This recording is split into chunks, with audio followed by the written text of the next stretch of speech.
Hello everyone, welcome to IAS point. आज हम लोग यहाँ पे अपना देखेंगे सांस्कृतिक प्रभाव। ठीक है, अभी जो वैश्वीकरण का अपना चैप्टर चल रहा है तो इसमें हमने देखा था कि सबसे पहले कि वैश्वीकरण क्या है, देन उसके बाद इसके कुछ रीजन्स थे, जैसे कि आपका राजनीतिक हो गया, आर्थिक हो गया। अब हम बात कर रहे हैं सांस्कृतिक। ठीक है, यानी कि इसके जो मेन कारक हैं कि किस तरीके से किस किस आधार पे हम वैश्वीकरण को देख सकते हैं।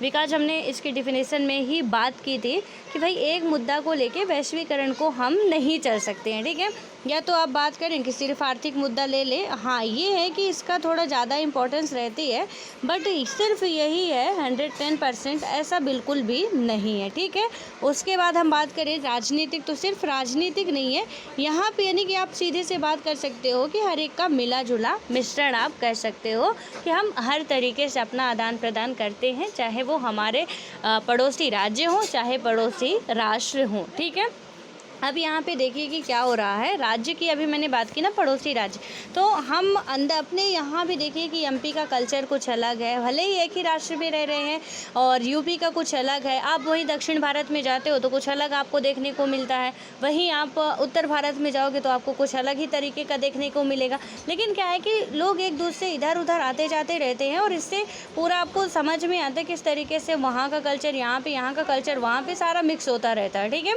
तो ये सारी चीज़ें, इन सब का आदान प्रदान होता रहता है। और कल्चर की छोड़े यहाँ पे आपका पॉलिटिकली भी, और उसके बाद आप देखेंगे कि आपका यहाँ पे आर्थिक स्थिति भी, मतलब आंतरिक व्यापार भी हमारे होते हैं। अभी फ़िलहाल हम लोग वैश्वीकरण की बात कर रहे हैं, यानी बाह्य व्यापार की बात कर रहे हैं। ठीक है, तो इसके बारे में 2 पॉइंट्स समझ चुके थे। और ये जो सांस्कृतिक प्रभाव है, इसको स्टार्ट करने से पहले कुछ आपको जो प्रीवियस क्लास थी उसके क्वेश्चंस है, एंड उसके क्वेश्चंस को आपको ध्यान से सुनना है, उसका आंसर देना है। ठीक है, यहाँ पे आपका क्वेश्चन पहला बनता है, जो कि है कि WHO की स्थापना कब की गई थी। जितने भी है मैंने आपको बोला था, कुछ तो मैंने बताया था, कुछ आपको बोला था कि आप पढ़ लीजिएगा। अब इनमें से आपको क्या क्या बताना है कि इनकी स्थापना कब हुई, उसके बाद आपको बताना है कि हेडक्वार्टर कहाँ पे है इनका, उसके बाद आप बताओगे कि वर्तमान समय में इनके महासचिव या अध्यक्ष कौन है, और उसके बाद आप बताओगे कि वर्तमान समय में इनकी संख्या कितनी है। वर्तमान समय का बताना है। ठीक है, थोड़ा अपडेट रहेंगे तो अच्छा होगा। तो इसमें से पहला मैंने क्या पूछा आपका, WHO के बारे में, इतनी स्थापना कब हुई, हेडक्वार्टर कहाँ पे है, अभी महासचिव कौन है, और इसके सदस्य देश कितने हैं, ये आपका पहला क्वेश्चन। दूसरा क्वेश्चन आपका है ओपेक। मैंने ओपेक कंट्री की आपको बात की थी जब हम अपना राजनीति और पर्यावरण पढ़ रहे थे, तो उस टाइम मैंने आपको बताया था कि इन कंट्रियों को ओपेक कंट्री भी कहते हैं। ठीक है, जब खाड़ी देश की बात कर रहे थे, जब तेल पेट्रोलियम की बात कर रहे थे, वहाँ पे आपको यदि याद हो तो जिक्र आया था इसका, और मैंने आपको ओपेक कंट्रियों का नाम बताया था। तो इसलिए प्लीज़ आप लोग, और नहीं भी आपको, जिसने भी नहीं सुने हैं तो वो गूगल से सर्च करिएगा, यदि बनता है तो अच्छी बात है, लेकिन बताइएगा फ़िलहाल कि जो ओपेक कंट्री है, तो यहाँ पे यानी कि जो ओपेक ऑर्गेनाइजेशन है उसमें कितनी कंट्रियाँ शामिल हैं, उनके नाम लिखना है आपको कमेंट बॉक्स में। ठीक है, ज़्यादा नहीं है, 2-4 ही है, तभी मैं बोल रही हूँ कि लिखना है। अब नहीं बोलूँगी कि 193 देशों का आप नाम लिखो कि UNO में 193, तो उनका नाम लिखना, इनके कुछ ही हैं, 2-4 ही हैं, तो आपको लिखना है। ठीक है, उसके बाद आपका आता है संयुक्त राष्ट्र विकास कार्यक्रम UNDP, जो कि आपका किसके अंतर्गत आता है, UNO के अंतर्गत ही आता है। इसके बारे में क्या बताना है आपका, इसका मुख्यालय कहाँ पे है, इसकी स्थापना कब की गई थी, उसके बाद इसके अभी वर्तमान समय में हेड कौन है। ठीक है, इतनी बातें आपको बताना है। उसके बाद एक क्वेश्चन और है, संयुक्त राष्ट्र मानव अधिकार परिषद। अभी हम कल बात कर रहे थे ना कि देखिए अफ़गानिस्तान में महिलाओं की स्थिति भी ख़राब हो रही है, लोगों जो वहाँ पे रह रहे हैं उनकी स्थिति भी ख़राब हो रही है। अब अफ़गानिस्तान में क्या हुआ था कि एक महिला, जो वो मुस्लिम बुर्का वगैरह जो पहनते हैं, ठीक है, तो वो एक महिला नहीं पहनी थी तो उसे सीधे गोली मार दिया गया। तो सिचुएशंस वहाँ की ऐसी बन रही है, तो क्या मानव अधिकारों के हनन नहीं हो रहा है यहाँ पे। तो ये ऑर्गेनाइजेशन जो वैश्विक लेवल पे इसीलिए तो बनाए गए थे, भैया क्यों चुप बैठे हैं। तो थोड़ा सा इनके काम की तो बाद में बात करेंगे, बट ये जो है कि आपका यहाँ पे संयुक्त राष्ट्र मानव अधिकार परिषद, या इसे आप कहते हो UNHRC, ठीक है। ये भी यूएनओ के अंदर ही आता है। और इसमें आपको क्या बताना है, इसमें भी वही सारी चीज़ें बतानी, स्थापना वगैरह पूरा इसका।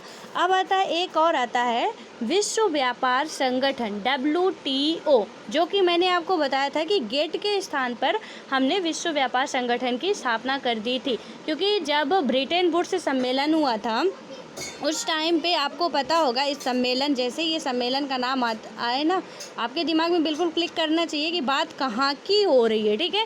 तो ब्रिटेन वुड्स सम्मेलन हुआ यानी कि 1945 में, और यहाँ पे बना था, क्या क्या बना था आपका, IMF बना था, उसके बाद वर्ल्ड बैंक की स्थापना की थी, और उसके बाद एक बना था गेट, ठीक है।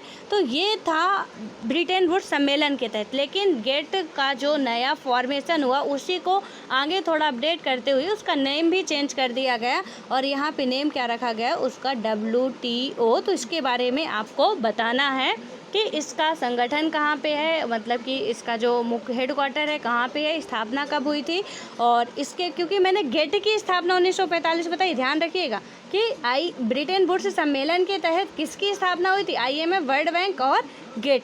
लेकिन गेट का जो नया फॉर्मेशन हुआ WTO, उसकी स्थापना कब हुई थी, और उसके बाद इसका हेडक्वार्टर कहाँ है, और इसके अभी वर्तमान समय में हेड कौन है, कितनी कंट्रियाँ इसमें शामिल है, इतने क्वेश्चंस का आंसर आपको देना है, ठीक है। सो आई होप कि आप लोग ज़रूर इसका आंसर देंगे। एंड कल का जो आंसर है गोपाल जी ने बताया बिल्कुल राइट था, उसका 1 और 2 ऑप्शन ही सही होगा, क्योंकि राज्यसभा को कुछ उतने ही, मतलब कि वो धन विधेयक पे यदि सहमति देना चाहे तो दे सकता है, उसके पास ऐसा पावर नहीं होता कि वो संशोधित वगैरह करेगा, और उसके बाद अनुमोदन की भी कोई उसमें ये नहीं होता है कि राज्यसभा की कोई इतनी फिर वैल्यू नहीं रह जाती है। कुछ चीज़ों पे है कि सिमिलरिटी होती है, बट कुछ चीज़ों में उसको सिमिलरिटी नहीं है, लोकसभा के पास ज़्यादा पावर फिर चली जाती है, ठीक है। तो वो आंसर बिल्कुल राइट था, और आज का आंसर आप सभी लोगों को बताना है। सो अब स्टार्ट करते हैं अपना जो चैप्टर है, और यहाँ पे हम देखेंगे सांस्कृतिक प्रभाव, ठीक है। सांस्कृतिक प्रभाव में वैश्विक लेवल पर किस तरीके से होता है इसको समझेंगे, क्योंकि आर्थिक तो हमने व्यापार किया, ठीक है, और व्यापार में हम अपनी सेवा भी दे रहे हैं, फिर भी हमारी इकोनॉमी में ही ऐड हो रहा है। हम अपने चीज़ों का आदान प्रदान कर रहे हैं, हम खाद्य पदार्थों का कर रहे हैं, वस्त्रों का कर रहे हैं, वो भी हमारे एक तरीके से क्या है, पेट्रोलियम ले रहे हैं, मतलब हम जितनी भी उपयोग की चीज़ें जो जिससे भी इनकम हो रही है, ठीक है, वो सारे आपके आर्थिक लेवल पे आ गए। उसके बाद हमने देखा था राजनीतिक लेवल पे कि कहीं ना कहीं देशों को थोड़ा सा उनका राजनीतिक प्रभुत्व हमें कम होता दिखाई दे रहा था, क्योंकि उन्हें सोचना पड़ जाता है। ऑब्वियस है कि कहीं ना कहीं, देखिए पॉजिटिव और निगेटिव सेंस हमने देखा था ना कि कुछ उसके पक्ष में थे, कुछ विपक्ष में थे, और बिल्कुल सही है यार, पक्ष और विपक्ष और कुछ मिडिल पाथ वाले। हमें मिडिल पाथ में रहना कि भैया सब कुछ ठीक है, अब यदि नहीं हुआ ऐसा ना तो बाद में दिक्कत हो जाएगी। क्योंकि चाइना के एग्जांपल हम लोग देख चुके थे कि चाइना पहले नहीं था, उसके पास वैश्विक मुद्राएं नहीं थी, तो उसे बहुत मतलब जो कमियां थी वो देखनी पड़ रही थी, लेकिन बाद में जैसे ही उसने वैश्विक लेवल पर कदम रखा तो आज आर्थिक स्थिति उसकी सबसे ज़्यादा, पूरे वर्ल्ड में आर्थिक लेवल पर कौन सबसे ज़्यादा स्ट्रांग है, चाइना, और सैन्य शक्ति कहाँ पे है सबसे ज़्यादा, USA है, ठीक है। तो ये सारी बातें हम लोग कर चुके हैं। अब आते हैं इसको देखें क्या कैसे है इसमें। यहाँ पे क्या था कि वैश्वीकरण के परिणाम सिर्फ और सिर्फ आपको आर्थिक और राजनीतिक दायरों में ही नज़र नहीं आते, हम घर में बैठे हों तब भी इसकी चपेट में होते हैं। हम जो कुछ खाते पीते पहनते अथवा सोचते हैं सब पर क्या होता है, इसका असर नज़र आता है। हम जिन बातों को अपनी पसंद कहते हैं वे बातें भी वैश्वीकरण के असर में तय होती हैं। देखिए हम कुछ भी कर रहे हैं, हम घर में बैठे हैं, हम कुछ सोच रहे हैं, कुछ खा रहे हैं, कुछ पी रहे हैं, कुछ भी मतलब जो भी हमारी क्रियाएं हो रही हैं वो क्या है कि वैश्विक स्तर पे कहीं ना कहीं हमें दिखाई देती हैं। अभी आगे देखिएगा कि अभी कंफ्यूज मत हो जाइएगा कि बाप रे बाप हम यहाँ सोच रहे हैं और कहीं USA वाले को पता चल गया कि बंदा भारत का सोच क्या रहा है।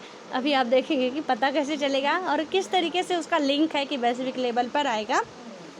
तो यहाँ पे क्या बताएगा कि हमारी जो पसंद है, ठीक है, तो उसे भी आप कहीं ना कहीं एक वैश्विक स्तर से जोड़ सकते हैं।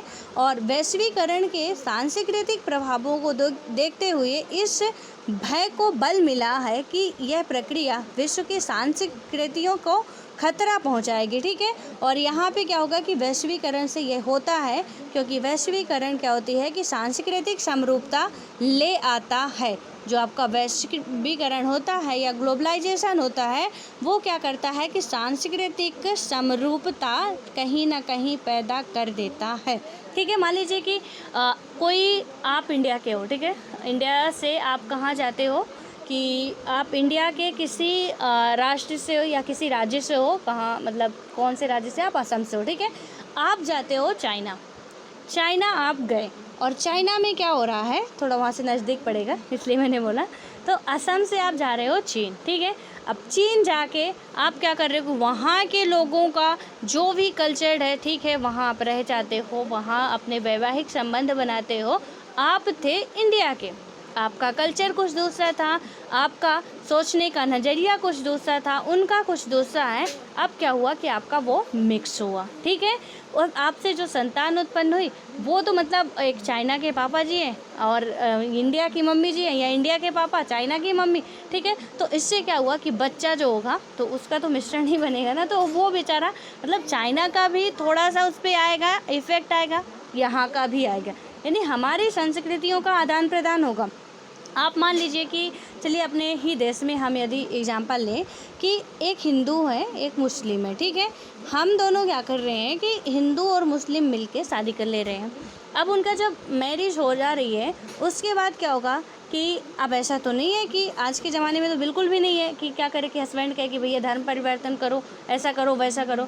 मान लीजिए कि वहीं पे एक हिंदू लड़की जो है वो पूजा कर रही है, ठीक है, वहीं पे एक मुस्लिम जो बंदा था वो क्या कर रहा है, वहाँ पे नमाज़ पढ़ रहा है। तो इससे क्या होगा, हमारा कल्चर मिलेगा, और आगे आने वाले जो भी पीढ़ियाँ होगी वो एक मिश्रण में होगी कि कुछ हिंदू कुछ मुस्लिम, उनमें दोनों का ही कल्चर आएगा, ठीक है। इससे हमारे संस्कृति का आदान प्रदान होगा। या तो ज़्यादा हुआ तो एक हिंदू लड़की मुस्लिम से यदि शादी करती है तो मुस्लिम के ही रंग में रंग जाएगी, मतलब उसी तरीके से वो भी अपना सब कुछ इधर का छोड़ के अपना लेगी, ठीक है, अपने धर्म को त्याग के दूसरे धर्म को अपना लेगी। और या कि मुस्लिम आते हैं तो वो अपने धर्म को त्याग के ये हिंदू धर्म अपना लेंगे। तो इससे क्या होगा कि हमारे कल्चर का क्या हो रहा है, हमारी सांस्कृतिक का क्या हो रहा है, या हमारे जो भी आपके रीति रिवाज हैं उनका क्या हो रहा है, कहीं ना कहीं परिवर्तन हो रहा है। ये तो धर्म की बात हुई थी कि हिंदू मुस्लिम, ठीक है। अब यहाँ पे सांस्कृतिक में कई सारी चीज़ें आती हैं। मान लीजिए कि आप हिंदू में हम साड़ी पहनते हैं, लड़कियाँ साड़ी पहनती हैं, लेकिन मुस्लिम में क्या होता है कि बुर्का पहना जाता है, जो भी शायद बुर्का ही बोलते हैं, ठीक है, उसको पहना जाता है। तो क्या हुआ कि जब वो मैरिज कर रही है तो इतनी तो हिम्मत होगी कि भैया जो भी होगा हम सब करेंगे। तो वहाँ पे यदि कहा जा रहा है कि आप पहनो, हालांकि ज़बरदस्ती नहीं, ठीक है, आपका मन है तो आप क्या कर सकती हैं, पहन सकती हैं, बिल्कुल बेशक शौक़ से आप पहन सकती हैं, वहाँ पे कोई आपको रोकने वाला नहीं है। तो ये क्या हुआ कि एक हिंदू लड़की जाके उधर अपना कल्चर चेंज कर रही है, उसकी सांस्कृतिक जितने भी क्रियाकलाप थे वो सारे के सारे क्या हो रहे हैं, परिवर्तित हो रहे हैं, ठीक है। हम क्या कर रहे हैं एक दूसरे का, यानी कि उसे तो मिला ना किसी से, कि एक मुस्लिम से शादी करके उसे मिला, तो हमें कहीं ना कहीं से मिल रहा है, ठीक है। इसी तरीके से कि वैश्विक लेवल पे भी कि हमारे यहाँ पे रामायण गीता चल रहा है, तो दूसरे देश वाले भी अपना क्या करते हैं कि वहाँ पे भी कहीं ना कहीं कुछ देश तो ऐसे हैं कि अपने क्लासों में अब लागू कर दिए हैं, मुझे उस कंट्री का नाम नहीं आता, ठीक है। वहाँ पे उन्होंने क्या कर दिया है कि रामायण पढ़ाई जाएगी, अब बच्चों के सिलेबस में रामायण मेंशन होगी, अलग राष्ट्र वाले। तो देखिए हमारे यहाँ का कल्चर है जो कि वो अपना रहे हैं, हमारे यहाँ की संस्कृति है जो कि अपना रहे हैं, क्योंकि अच्छी चीज़ है, ठीक है, अपनाना चाहिए तो अपना रहे हैं। इसी तरीके से क्या होता है कि पूरा हमारा सांस्कृतिक स्तर का भी कहीं ना कहीं आदान प्रदान होता है। और आगे इसमें यही बताया गया कि जो सांस्कृतिक समरूपता का यह अर्थ नहीं कि किसी विश्व संस्कृति का उदय हो रहा, कोई अलग से संस्कृत नहीं बन रही है यहाँ पे, और विश्व संस्कृत के नाम पर दरअसल शेष विश्व पर पश्चिमी संस्कृत लादी जा रही है। हम लोग क्या करते हैं कि अमेरिकी वर्चस्व वाले अध्याय 3 में अच्छे तरीके से इसे देखे भी थे कि सांस्कृतिक अर्थ के अंतर्गत इस बात को भी पढ़ चुके हैं कि कुछ लोगों का तर्क है कि बगर यानी कि बर्गर अथवा नीली जीन्स की लोकप्रियता का नज़दीकी रिश्ता अमेरिकी जीवन शैली के गहरे प्रभाव से है। अब वो कहीं ना कहीं आप कह दो कि वेस्टर्न कल्चर है, ये है वो है, तो आलोचक कुछ ऐसा कहते हैं, ठीक है। लेकिन मैंने जो सांस्कृतिक आदान प्रदान की बात की वो कुछ इसी तरीके से आप समझिएगा जैसे अभी मैंने समझाया। अब इसमें क्या हो रहा है कि जो ये तर्क दे रहे हैं कि भैया आप क्या कर रहे हो, हमें वेस्टर्न कल्चर पे थोप रहे हो। आज हम क्या कर रहे हैं कि हम सब, यानी कोई लड़की सूट सलवार पे निकल जाए उसका जीना हराम कर देते हैं। यहाँ के हम ही लोग, हमारी फ्रेंड में से मान लीजिए कि हम सब जीन्स टॉप पहन रहे हैं, सभी पहनते हैं, ठीक है, आज कोई नया नहीं है, आप देखेंगे कि ये पहन रहे हैं। अब उसके बाद कोई लड़की यदि सूट सलवार पहन के कॉलेज चली गई, हाँ बहन जी आई है, देखो ना बहन जी आई है, मतलब ऐसे कमेंट करते हैं जैसे कि बिल्कुल हम बहन जी नहीं, बहुत बड़े रईस घराने के हैं, मतलब अब क्या कहें, बहुत बड़े इतने फेमस हो चुके हैं कि हम तो वो हैं नहीं जो उसे बता रहे हैं। कि कपड़ों का सिर्फ अंतर है ना, कि हमने जीन्स टॉप पहन ली, उसने सूट सलवार पहन लिया, शरीर उसका भी ढका है, हो सकता है कि तुमने जीन्स फटी पहन ली हो तो तुम्हारा शरीर दिख रहा हो, बाकी तो फ़र्क कोई नहीं है। तो हम उससे क्या कमेंट कर रहे हैं, बहन जी। और कोई लड़का यदि कुर्ता पहन ले, अरे पता नहीं किस ज़माने का, 19वीं सदी के हो क्या, हम 21वीं सदी में जी रहे हैं, तुम 19वीं सदी कपड़े पहन के आए हो, मतलब ये धोती कुर्ता कौन पहनता है। तो ऐसे कमेंट होंगे उस पर भी। तो इसलिए क्या होता है कि कहीं ना कहीं समय के साथ परिवर्तन ज़रूरी होता है, ठीक है, और परिवर्तन ही प्रकृति का नियम है, ये तो आपने सुना ही होगा। अब इसमें ये बता रहे हैं कि जीन्स, हम लोगों ने देखा था ना जब अमेरिकी वेचर्स की बात कर रही थी, कि वो एक नीली जीन्स का जो नीली जीन्स थी वो लड़का जब पहनता है तो वो लोग बताते थे कि भाई हम ये जीन्स पहनते थे तो हमें ऐसा लगता था कि हम आज़ाद हैं, हमें वो वाली फीलिंग आती थी कि हम आज़ाद हैं। यहाँ जो हमसे करवाया जा रहा है हम उसे नहीं कर रहे, हम जो चाह रहे हैं हम वो करना चाह रहे हैं, ठीक है। एक स्टोरी में हम लोगों ने पढ़ी थी उसमें, जिसमें वही बताया जा रहा है आपको। अब क्या हुआ यहाँ पे कि आप देखेंगे राजनीतिक जो यहाँ पे आता है, राजनीतिक और आर्थिक रूप से प्रभुत्वशाली संस्कृति का कम ताकतवर समाजों पर अपना छाप छोड़ती है। कौन सी? राजनीतिक और आर्थिक रूप से जो थोड़ा स्ट्रांग होते हैं। और क्या होता है कि संसार वैसा ही दिखता है जैसा ताकतवर संस्कृति से बनाना चाहता है।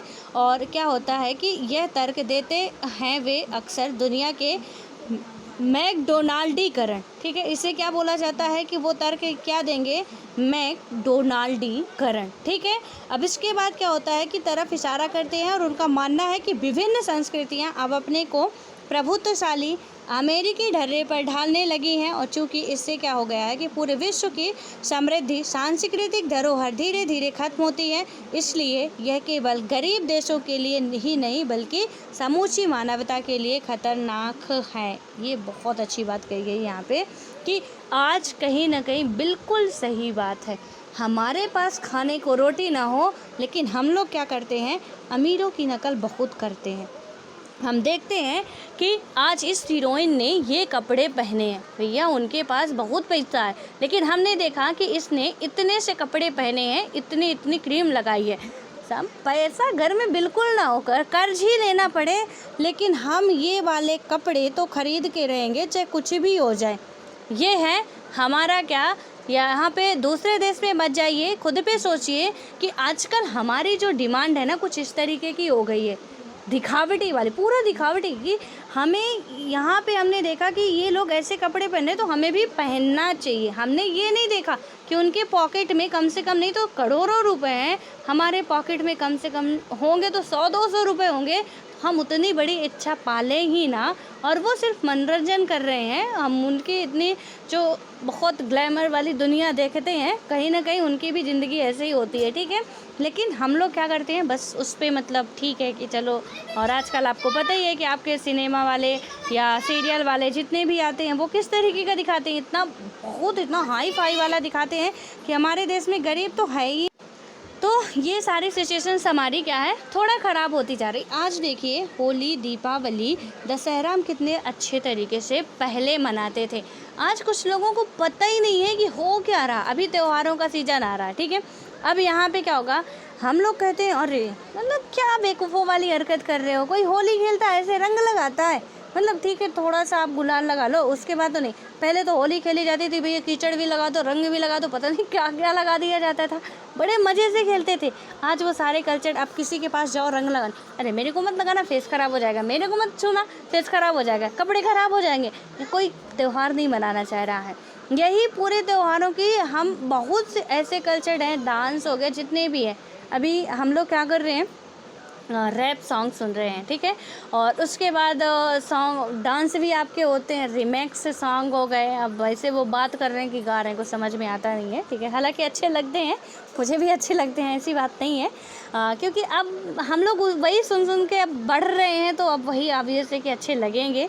लेकिन वहीं पे कुछ ऐसे गाने हैं लता मंगेशकर जी वगैरह के, जो कि गा रहे हैं बढ़िया, लय लेके गा रहे हैं, लेकिन हम लोगों को ना नींद आ जाती है। ऐसे गाने सुनने में मज़ा ही नहीं आता, मतलब कैसे गाने चल रहे हैं, पता नहीं किस ज़माने के गाने चल रहे हैं। तो वो सारे कहीं ना कहीं हमारी जो संगीत कला थी, हमारी जो नृत्य कला थी, हमारा जो पहनावा था, वो कहीं ना कहीं हम लोग क्या कर रहे हैं, चेंज कर रहे हैं। बहुत कुछ चेंज आ चुका, बहुत कुछ चेंज आ चुका है आज। यदि पहले क्या होता था, पहले की जो हमारी संस्कृति थी, सभ्यता थी, भारतीय सभ्यता की बात करें तो आदमी जो थे धोती कुर्ता पहनते थे, उसी के नाम से वो फेमस रहते थे। कहीं भी जाए पता चल जाता था कि ये इंडियन है।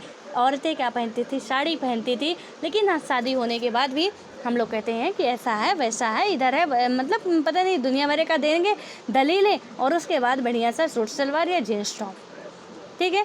मतलब कुछ भी हो जाए, मतलब यहाँ पे सारे कल्चर हम लोग भूल चुके हैं, और जो भी बचा धीरे धीरे क्या है, भूलते जा रहे हैं। हमारी सभ्यताएं खत्म होती जा रही हैं। और एक टाइम ऐसा भी आएगा ना कि जैसे अभी हड़प्पा सभ्यता की खुदाई हुई ना, वो सिंधु वैली की, उसी तरीके से आप लोग भी देखोगे जो इंडस वैली सिविलाइजेशन है, तो इसमें हमने अभी पढ़ते हैं कि हड़प्पा सभ्यता में ऐसे होता था, नगरीय व्यवस्था इतनी अच्छी थी, व्यापारिक स्थिति इतनी अच्छी थी, सामाजिक स्थिति ऐसी थी, महिलाओं के लिए ये किया जाता था, पुरुषों के लिए ये किया जाता था, ये वो दुनिया भर का फला ढमका पढ़ते हैं। कुछ टाइम बाद हमारे भी इतिहास में ये लिखा जाएगा कि 20वीं सदी 21वीं सदी से पहले पहले कुछ ऐसे कल्चर थे, यहाँ पे ये करते, ऐसा करते थे, वैसा करते थे। वो सारी चीज़ें हमारे सामने निकल के आने वाली हैं, ठीक है। जिसमें जो बताया गया कि कहीं ना कहीं वैश्विक वर्चस्व इतना बुरे तरीके से बढ़ रहा है कि कुछ ज़्यादा ही बुरा हो रहा है। हम अपना का बोलते जा रहे हैं यार। चाइना वाले चाइनीज़ बोलने से नहीं डरते, लेकिन हम इंडिया वाले हिंदी बोलने से ज़रूर डरते। देखिए, कहीं पे आप देखेंगे ना कि वो आएंगे तो चाइनीज़ बोलेंगे, लेकिन हम लोग क्या करते हैं, यार हमारी लैंग्वेज हिंदी मतलब इतनी ख़राब है, यार प्राउडली बोलो ना कि हमारी लैंग्वेज हिंदी है, हम बोलते हैं हिंदी।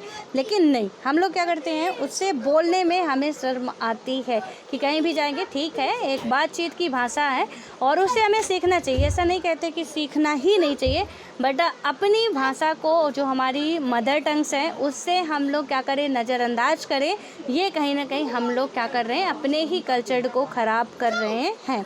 अब इसके साथ साथ क्या हुआ है कि मान लेना यह एक भूल है कि वैश्वीकरण के सांस्कृतिक प्रभाव सिर्फ नकारात्मक है। संस्कृत कोई जड़ वस्तु नहीं होती है, ठीक है। यहाँ पे संस्कृत जो है आपकी कोई ऐसी मतलब इतनी एकदम से ऐसा नहीं है कि बिल्कुल से मूर्ख, या आप कह सकते हो जड़ का मतलब कि बंध के बैठ गई है, तो ऐसा कुछ भी नहीं है। और हर संस्कृत हर समय बाहरी प्रभावों को स्वीकार करते रहती है, और कुछ बाहरी प्रभाव नकारात्मक होते हैं क्योंकि इससे हमारी पसंदों में क्या होता है कि कमी आती है। और कभी कभी क्या होता है कि बाहरी प्रभावों से हमारी पसंद नापसंद का दायरा बढ़ता है, तो कभी इससे क्या होता है कि सांस्कृतिक प्रभाव आपके, या कि सांस्कृतिक मूल्यों की हम बात करते हैं, तो इससे भी क्या होता है को छोड़े बिना क्या होता है कि संस्कृति का परिसर होता है, और यानी परिष्कार होता है। और बर्गर, मसाला डोसा का विकल्प नहीं है, इसलिए बर्गर के वस्तुतः क्या होता है कि बर्गर से वस्तुतः कोई खतरा नहीं है। इससे हुआ मात्र इतना है कि हमारे भोजन की पसंद में एक चीज़ और शामिल हो गई, और दूसरी तरफ नीली जीन्स भी हथकरघा पर बुने खादी के कुर्तों के साथ खूब चलती है। और यहाँ हम क्या करते हैं कि बाहरी प्रभावों से एक अनूठी बात देखते हैं कि क्या होता है, आपका नीली जीन्स के ऊपर खादी का कुर्ता पहना जाना, मतलब पहना जा रहा। देखिए क्या होता है कि बर्गर की भी बात आई, जीन्स की बात आई, तो ऐसा नहीं है कि बिल्कुल हमने बर्गर ही अपना लिया है। लेकिन आजकल शाही घरानों का भोजन ही हो गया है कि भैया स्विगी से ऑर्डर करो, बर्गर ऑर्डर करो, पिज्ज़ा ऑर्डर करो। मतलब ये आपको पता है कि हमारे यहाँ के भोजन नहीं है, ठीक है। तो हम यहाँ के भोजन को छोड़ के अब हमारी पसंद कहाँ चली गई है, वैश्विक लेवल पर चली गई। इस तरीके से हमारी पसंद नापसंद पर ये वैश्विक स्तर डिपेंड करता है। अब आपको समझ में आ रहा होगा कि इसमें से आप जीन्स पहन रहे हो तो ठीक है, आप खादी कुर्ता पहनिए, उसके साथ हम जीन्स पहनते हैं, ठीक है। शर्ट पहनते हैं, शर्ट के साथ जीन्स पहनते हैं, उसके साथ कुर्ता पहनते हैं, उसके साथ भी हम जीन्स पहनते हैं। तो यहाँ से कहीं ना कहीं ये नहीं कि पूरा हमारा सब कुछ चेंज कर दिया हमने, लेकिन हम पर वैश्विक प्रभाव, वैश्विक पसंद नापसंद आके कब्जा जमा चुकी है, ये बात तो तय हो चुकी है, ठीक है। अब क्या हुआ यहाँ पे कि जो नीली जीन्स के ऊपर खादी कुर्ता तो पहना जा रहा है, और यानी कि मज़ेदार बात तो ये है कि इस अनूठे पहरावे को क्या होता है कि अब उसी देश को निर्यात किया जा रहा है जिसने हमें नीली जीन्स दी है, और जीन्स के ऊपर कुर्ता पहनने अमेरिकों को देखना अब संभव है। यानी कि अमेरिका से यदि हमें नीली जीन्स मिली है तो आज ऐसा हुआ है कि हमारे पहनावे से कहीं ना कहीं हमने उनको अपनाया, तो ऑब्वियस यार थोड़ा इससे प्रभाव पड़ता है आपका। यदि सांस्कृतिक आदान प्रदान होता है तो कहीं ना कहीं आर्थिक लेवल पे भी इसका इफेक्ट पड़ेगा, क्योंकि अब कुछ अमेरिकन भी कुछ इसी तरीके का अपना पहनावा पहनने लगे हैं। अब इसके बाद क्या होगा आपका कि सांस्कृतिक समरूपता वैश्वीकरण का एक पहलू है, और तो यहाँ पे क्या होगा कि वैश्वीकरण से इसका उल्टा प्रभाव भी पैदा हुआ है। देखिए अभी पॉजिटिव सेंस थे ना कि हमने अच्छे ठीक है पहना, अपनाया, कोई गलत बात नहीं है। वैश्विक लेवल पर भी हमारी भी संस्कृति गिराती है, ऐसा नहीं कि हम अपना रहे हैं। ये भी मत सोचिए कि हम पिज्ज़ा खा रहे हैं तो उधर के लोग भी खिचड़ी खा रहे हैं, ऐसा भी है, ठीक है। ऐसा नहीं है कि हम ही बस अपना रहे हैं, लोग सब हैं। और एक कॉमन जितना भी इंसान होता है ना, हम कहीं भी हो, हमारा नक्शा अलग होगा, बट जितने शरीर के अंग हमारे पास है, यदि एक स्वस्थ मनुष्य है तो चाहे अमेरिका का बंदा हो, चाहे यूएसए का हो, चाहे वो जनजाति हो, चाहे वो कुछ भी हो, उन सब का शरीर का नाक कान आँख हाथ पैर हमारे पास है ना, उनके पास भी होंगे। भगवान ने जो बनाया है तो न धर्म के आधार पर उसने किसी को अलग अलग तरीके से बनाया है, ना तो अलग अलग कंट्रियों में या अलग अलग जियोग्राफिकल रीजन की वजह से उन्हें अलग अलग बनाया है। हाँ ठीक है, वो गोरे काले कुछ अच्छे कुछ बुरे, वो थोड़ा जो बनावट है थोड़ा अलग हो सकती है। बाकी जितने अंग हमारे पास हैं उतने ही अंग उनके पास भी है। दिमाग से यदि वो सोचते हैं तो पैर से हम भी नहीं सोचते हैं। वो आपने सुना होगा ना कि महलों में यदि आप रहते हो तो झोपड़ी में हम भी नहीं रहते।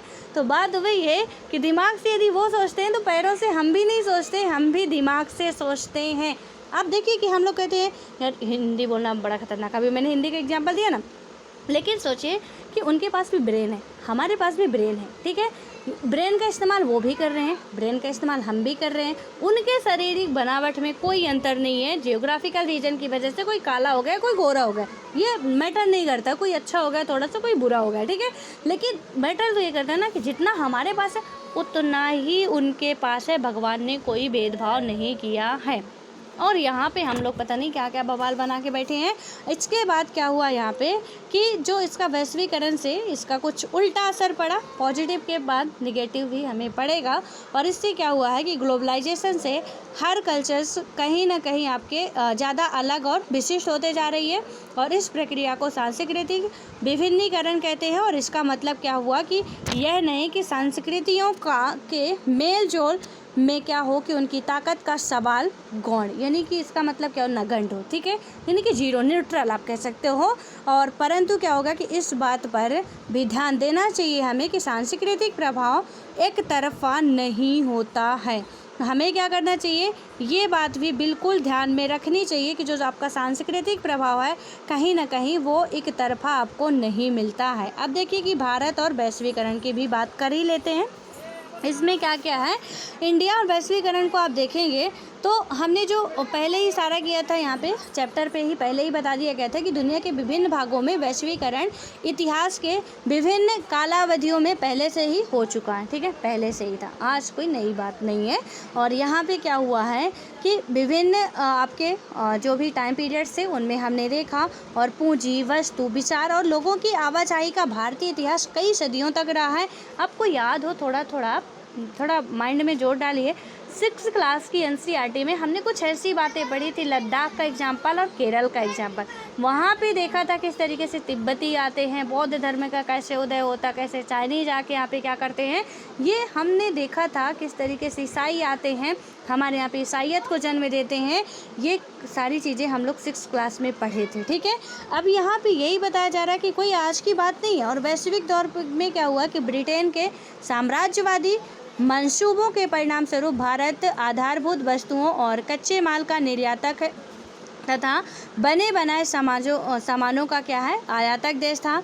आज़ादी हासिल करने के बाद ब्रिटेन के साथ अपने इन अनुभवों से सबक लेते हुए हमने फैसला किया है कि दूसरे पर निर्भर रहने के बजाय खुद सामान बनाया जाए। दैट मीन्स आत्मनिर्भरता, ठीक है। इससे आप क्या कहोगे कि आत्मनिर्भरता, हम दूसरों पर डिपेंड ना होके खुद से करने की कोशिश करें। जो कि मैं आप लोगों को हमेशा कहती रहती हूँ कि आधी से अधिक चीज़ें मैं छोड़ देती हूँ कि भैया आपको करना है। आपके पास एंड्रॉयड फ़ोन है तभी आप मुझे सुन पा रहे होंगे, ठीक है। कीपैड वाला होता तो नहीं सुन पाते सर। आप एंड्रॉयड फ़ोन है, सुन रहे हैं, वहाँ से आपके पास गूगल है, गूगल से आप सर्च करते। क्योंकि देखिए फ़ोन होते हुए भी हमें चलाना नहीं आता। मुझे ही कहे कुछ बहुत लंबे टाइम तक गूगल का यूज करना ही नहीं आता था। और यूज करना आता क्यों नहीं था, क्योंकि मैं भाई से बोल देती थी कि भाई यार मुझे ये नहीं समझ में आ रहा, थोड़ा सा इसको सर्च करके दे दे।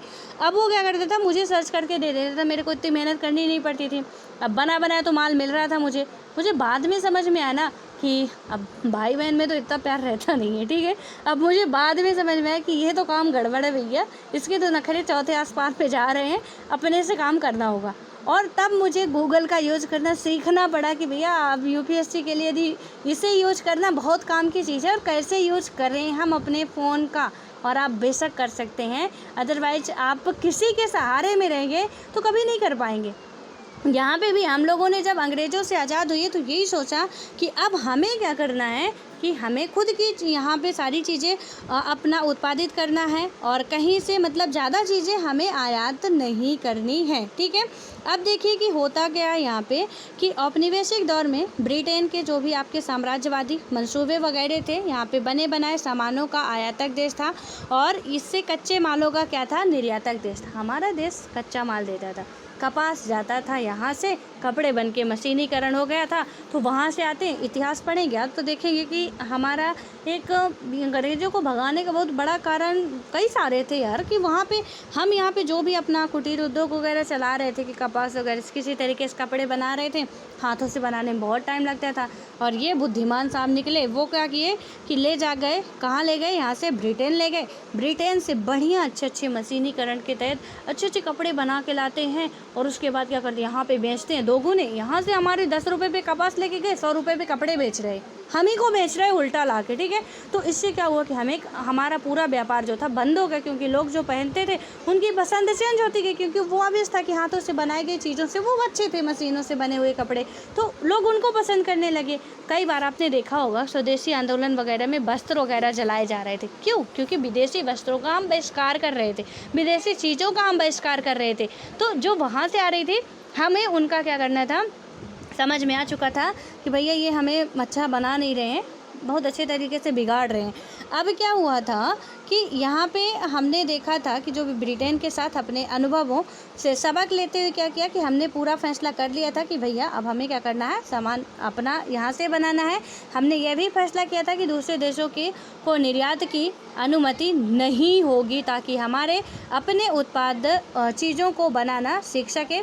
और इस क्या कहते हैं हम यहाँ पे संरक्षणवाद से कुछ नई दिक्कतें पैदा हुई और कुछ क्षेत्रों में क्या हुआ कि तरक्की हुई, तो कुछ क्या हो गए, जरूरी क्षेत्रों जैसे स्वास्थ्य, आवास और प्राथमिक शिक्षा पर उतना ध्यान नहीं दिया गया और जितने की वे हकदार थे, और भारत में आर्थिक समृद्धि की दर धीमी रही। देखिए जो हम लोग पहले पढ़ चुके हैं, आज वो सब चीज़ आज आती जा रही है, ठीक है। बहुत अच्छी तरीके से आपको आई होप कि समझ में आ रहा होगा।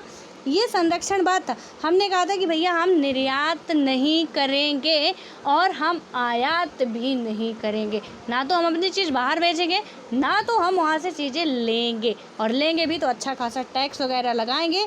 अब सिचुएशंस बन गई भाई साहब कि हमने उद्योग तो बढ़ा लिए, लेकिन जहाँ पे काम करना था कि आप स्वास्थ्य पे काम करते, शिक्षा पे काम करते, वो सारी गति हमारी क्या हो चुकी थी, धीमी पड़ चुकी थी, क्योंकि हमने सिर्फ ध्यान दिया कि एक ही सेक्टर उस टाइम पे हमें आर्थिक स्थिति दिख रही थी, उसके अलावा कुछ दिख नहीं रहा था, क्योंकि इतना बर्बाद कर दिए थे हमें वो कि अब तो लग रहा था कि बस यही सुधारना।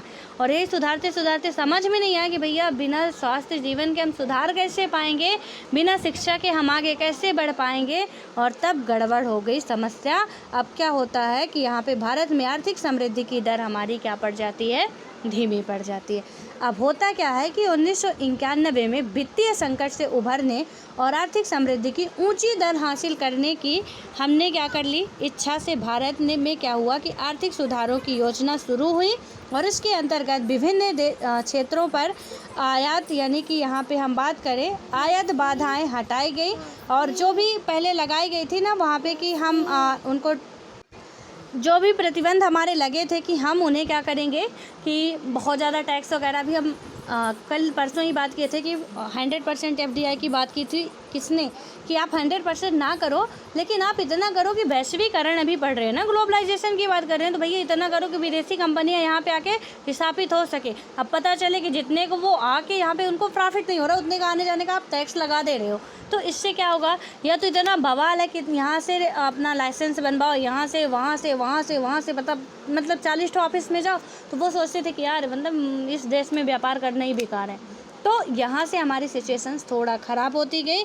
तब हमें क्या करना पड़ा कि देशों अलग राष्ट्रों का सहारा लेना ही पड़ा था। तो कहीं ना कहीं वैश्वीकरण ख़राब है तो अच्छा भी है और अच्छा है तो ख़राब भी है, ओवरऑल आप समझेंगे अभी। और इसके अंतर्गत क्या हुई कि बाधाएं हटाई गई और इन क्षेत्रों में व्यापार और विदेशी निवेश भी शामिल थे।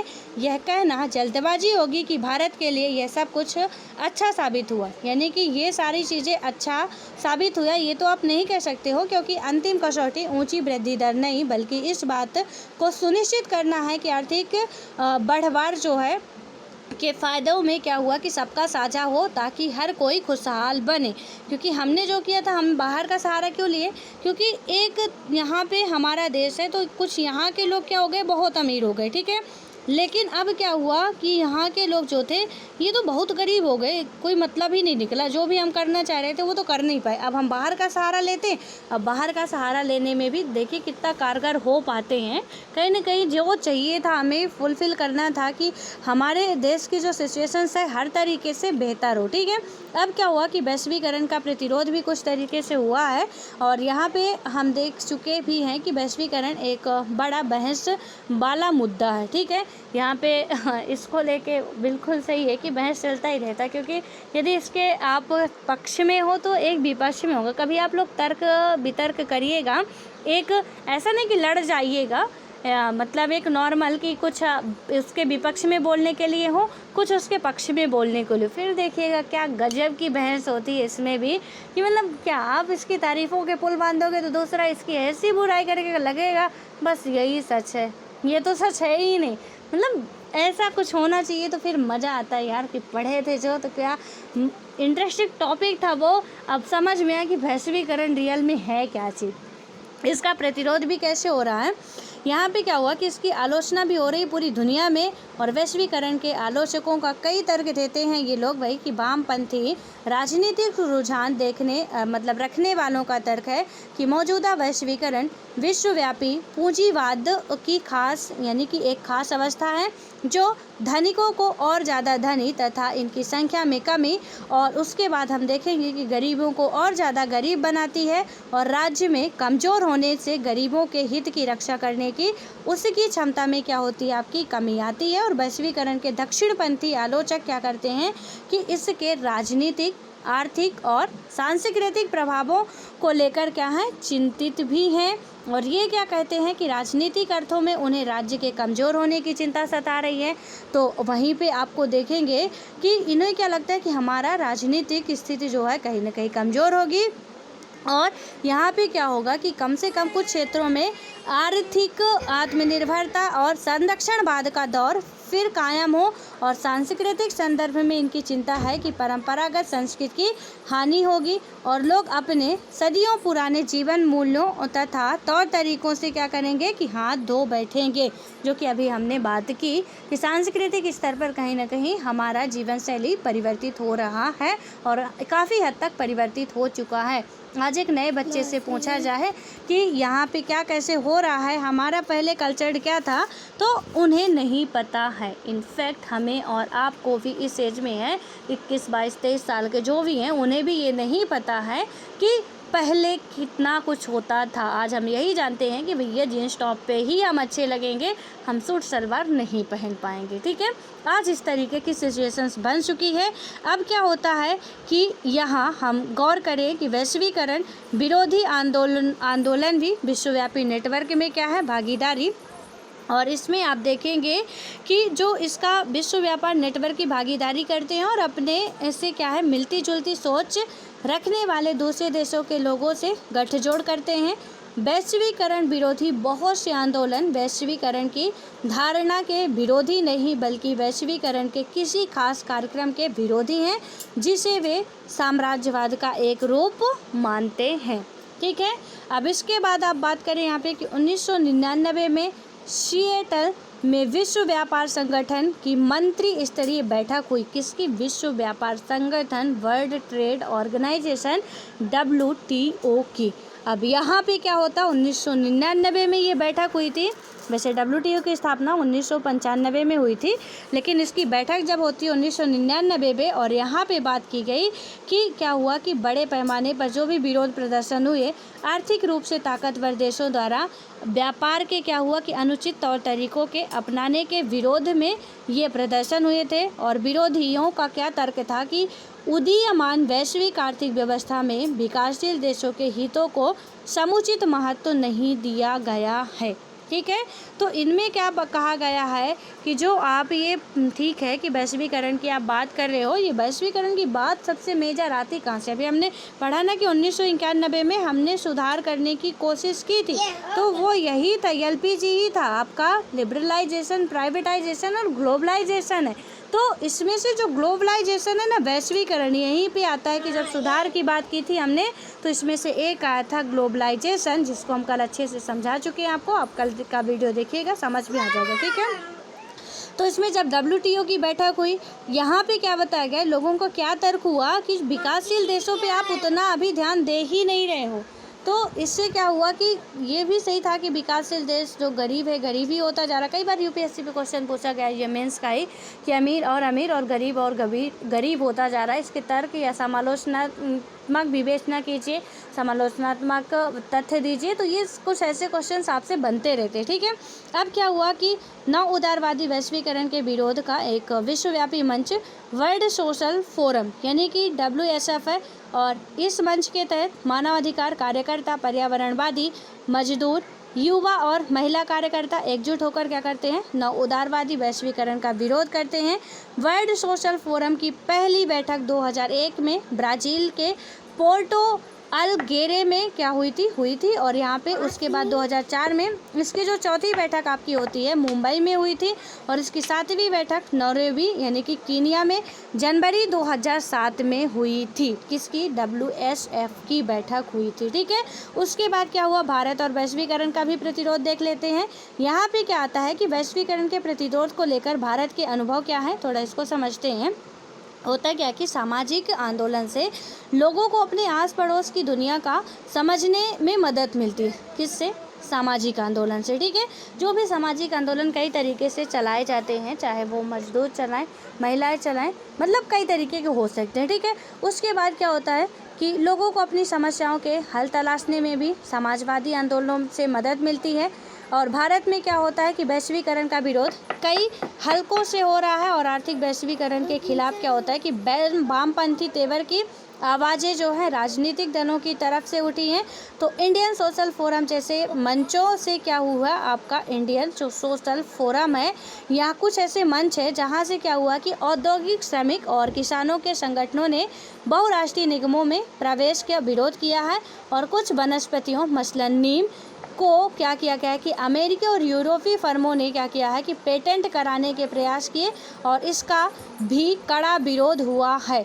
देखिए कि यहाँ पे चीज़ों को लेके भी पेटेंट हो जाएगा ना, तो ऐसा होगा कि नीम हमारे यहाँ का पौधा है, अब क्या कर रहा है कि नीम को बता रहा, अमेरिका बता रहा कि हम औषधि, पहले हमने खोजा था कि ये औषधि के रूप में काम करता है, लेकिन अमेरिका बता रहा कि हम औषधि के रूप में इसे बनाते हैं। तो क्या ये हमारे चुरा के अपना नाम ले रहे हैं, इसे पेटेंट देना बहुत ज़रूरी हो गया है। ठीक है, तो इसका भी विरोध चल रहा है।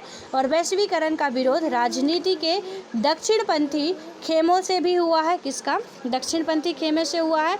और यह खेमा विभिन्न सांस्कृतिक प्रभावों का क्या करता है? विरोध कर रहा है, और जिसमें केवल नेटवर्क के जरिए उपलब्ध कराए जा रहे हैं। और विदेशी टीवी चैनलों से लेकर वैलेंटाइन डे मनाने तथा स्कूल कॉलेज के छात्र छात्राओं की पश्चिमी पोशाकों के लिए बढ़ती अभिरुचि तक का भी विरोध किया जा रहा है। यहाँ पे बजरंग दल वाले होते हैं ना, आपको जींस टॉप पहन के देख लेना तो मतलब आपकी चमड़ी ही निकाल देते हैं। तो देखिए जो वैलेंटाइन डे है, यहाँ पे क्या हो रहा है कि वैलेंटाइन डे जो है यहाँ पे इसमें देखेंगे कि ये 14 जनवरी को फरवरी को मनाया जाता है। और नव युवकों का ये बहुत अच्छा बहुत ख़ास दिन है। आजकल तो मतलब कोई सारे त्यौहार विसर भूल जाएं, कोई बात नहीं, कोई गम नहीं हमें, लेकिन हमारा वैलेंटाइन डे भूलना नहीं चाहिए, क्योंकि ये प्रेमियों का दिन होता है। और यहाँ पे लोग इतना अच्छे तरीके से इसे मनाते हैं। हालांकि फरवरी के जितने महीने होते हैं, शायद 1 तारीख से ही पता नहीं कौन से रोज डे, फ्रेंडशिप डे, किस डे, हग डे, ये सारे डे स्टार्ट हो जाते हैं। और लास्ट में 14 तारीख को होता है फिर आपका प्रपोज डे भी होता है। ठीक है, पहले ही हो जाता है, और कई सारे डे होते हैं, आप देख लीजिएगा। उसमें से एक आता है वैलेंटाइन डे। अब तो ये कहीं ना कहीं अंतर्राष्ट्रीय लेवल का बन चुका है, और यहाँ पे हम सब बहुत अच्छे तरीके से मनाते हैं। तो कहीं ना कहीं हम अपने कल्चर को, जहाँ पे क्या होता था कि इंडिया वगैरह में जो लव होता था, तो क्या होता था कि महीनों तक देखते रहो आप, बरसों बरस तक वो आपकी गली से आ रही है और आप वहाँ से जा रहे हो, बस हम नज़र देख रहे हैं कि एक नज़र देख लेते, उतने पे तसल्ली हो जाती। आजकल का लव कैसा हो गया कि हमने सीधे फ़ोन मिलाया, या नंबर कहीं से मिल गया, या व्हाट्सएप, टेलीग्राम या इंस्टाग्राम में कोई लड़की दिखी, लड़का दिखा, सीधे डायरेक्ट, टाइम ख़राब करने का चांस ही नहीं है। उससे सीधे यहाँ पे होता है भैया हाय, क्या हो, कैसे हो, उसके बाद सीधे कि आपके पास BF है या GF है। उसके बाद सीधे क्या हुआ कि जो भी रिप्लाई हुआ, सामने वाला बंदा भी ठीक ठाक लगा या बंदी ठीक ठाक लगी, चल भाई ठीक है, और आगे की बात करो, काम ख़त्म करो, ये ऐसा कुछ हो गया। और एक से तो काम चलता नहीं है, यहाँ पे कई सारे होते हैं। ठीक है, तो लड़कियों के भी होते हैं, लड़कों के पास भी होते हैं। और पता नहीं लोगों को लगता है जिसके पास गर्लफ्रेंड बॉयफ्रेंड वाला सिस्टम नहीं होता ना, लोग उन्हें बहुत मतलब गरीब समझते हैं। अब पहले क्या था कि पैसा नहीं होता तो गरीब होते थे, आजकल ये ना हो इस एज में तो लोग कहते हैं मतलब क्या यार, अभी डॉक्टरी करा लो अपनी, तो ऐसी हालत है कि अभी तक गर्लफ्रेंड बॉयफ्रेंड नहीं बना पाए हो। तो ये कहीं ना कहीं हमारे पश्चिमी सभ्यता का ही प्रभाव है कि ये सारी चीज़ें हमें देखने को मिल रही है। इतना हम इसे क्या कर रहे हैं, बढ़ावा दे रहे हैं, हम दे रहे हैं बढ़ावा, बिल्कुल अपने से नहीं आ रहा, हम दे रहे हैं बढ़ावा।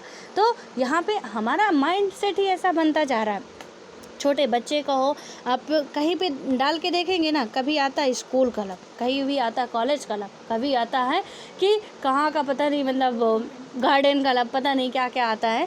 तो देखिए कि किस तरीके से सिचुएशंस बन रही है कि बच्चे भी पढ़ना था, जिन्हें पढ़ने की एज थे, वो भी भैया प्यार के चक्कर में पड़ गए हैं। वैलेंटाइन डे मना रहे हैं, कोई दिन भूल जाए तो भूल जाए, लेकिन 14 तारीख का दिन भूल गए ना, 14 फरवरी का दिन, तो बवाल हो जानी है।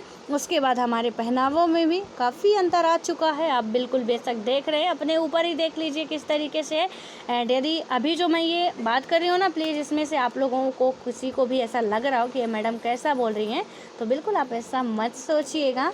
आप सबके साथ वही सिचुएशंस होती है, एंड ये एज ही ऐसी होती है जहाँ पे कि आपको 2 रास्ते होते हैं, एक तरफ भटकाएगी। ठीक है, ये आपकी एज जो है बहुत भटकाएगी आपको। एक तरफ आपकी एज से या आपका दिमाग क्या कहेगा कि भाई भटको मत, थोड़ा सही रास्ते पे चलो। ठीक है, तो एक तरफ कहीं सही रास्ता हमें दिखेगा कि या तो हम सही रास्ते पे जा रहे हैं तो अच्छा है, लेकिन कहीं ना कहीं हम जीवन के अच्छे पलों को खोते जा रहे हैं। दूसरी तरफ हमारा क्या हो रहा है, भटकाव हो रहा है, और यहाँ से भी हम काफ़ी अच्छी चीज़ें, हमें ऐसा लगता है कि हम छोड़ते जा रहे हैं। तो बिल्कुल परेशान नहीं होना कि आप लोगों के साथ यदि ऐसा कुछ हो रहा है कि 14 तारीख का दिन याद रहता, ऑब्वियस डे एज ऐसी है कि यहाँ पे होना ही होना है, आप कितना भी बचोगे ना, होना है। ठीक है, तो सारे पल को, मूवमेंट को, जितने भी आ रहे हैं आपकी लाइफ में, एंजॉय करिए। इतना ज़्यादा एंजॉय मत करिए कि आपके जो आपका सपना है, जो आपका ड्रीम है, उसमें उसे भी आप स्वाहा कर दें, तो इतना मत करिए जितना आपकी मतलब ठीक है, सारी चीज़ें बैलेंस में रहनी चाहिए, ठीक है।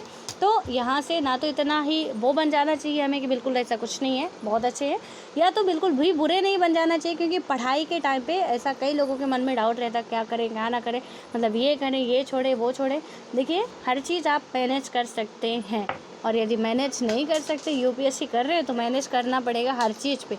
बहुत सी समस्याएं आएंगी, उनको मैनेज करना पड़ेगा, वो अभी से सीखना पड़ेगा, ठीक है। सो आई होप कि आपको मेरी बातें समझ में आ चुकी होगी, एंड वैश्वीकरण भी आपको समझ में आ चुका होगा। अब 12th क्लास का पहला पार्ट ख़त्म हो चुका है, अब आते हैं सेकंड पार्ट में, कल से स्टार्ट करेंगे उसको। तो इसको आप लोग अच्छे से पढ़ लीजिएगा, काफ़ी इंपॉर्टेंट इसमें टॉपिक थे, तो रिवाइज करते रहिएगा आप लोग। इसकी जो भी बातें हैं थोड़ा बहुत आप समझ जाएंगे, ठीक है। तो मिलते हैं फिर नेक्स्ट वीडियो में।